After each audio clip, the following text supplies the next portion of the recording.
Домашние лепешки с начинкой тыквы и картофеля. Итак, варю тыкву и картофель. Так, сварила я свои овощи. Сейчас буду все это чистить, когда остынет. А в это время мне нужно порезать и помельчить весь лук. Конечно, можно это все сделать руками.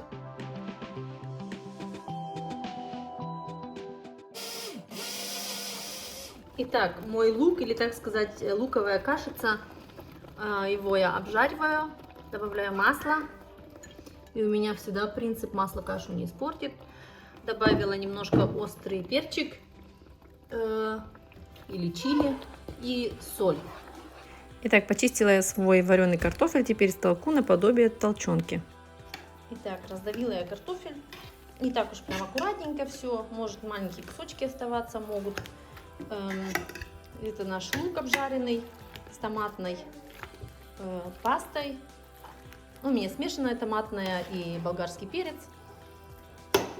Лук, паста, острый чили, черный перчик, соль. И масло надо рассчитывать настолько на всю эту массу, то есть, чтобы наши лепешки потом не получились сухими.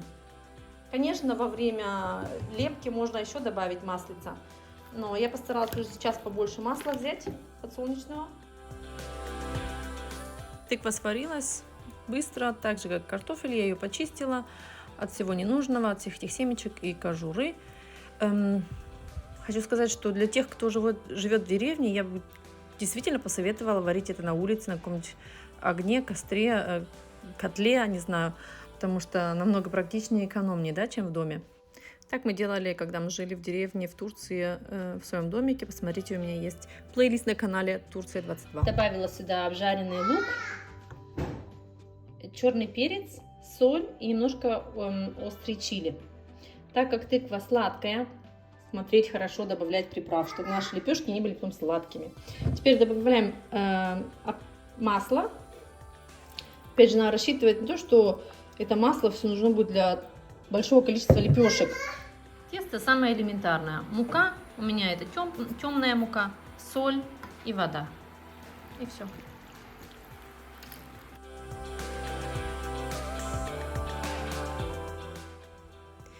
Ну а далее, друзья, все по накатанной. Это, я думаю, вам уже знакомо, так как я не впервые на канале делаю видео, как я делаю лепешки дома.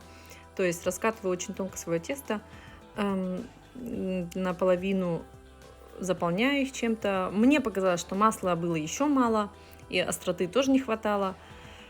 Ну, это каждый на свой вкус, да? Ну и так, это была лепешка с тыквой.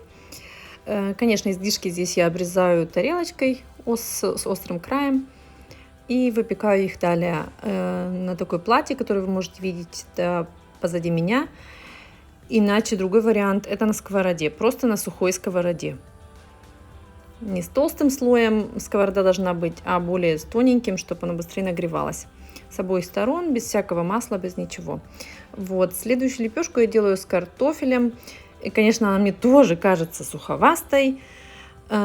И хорошо, что я добавила масло.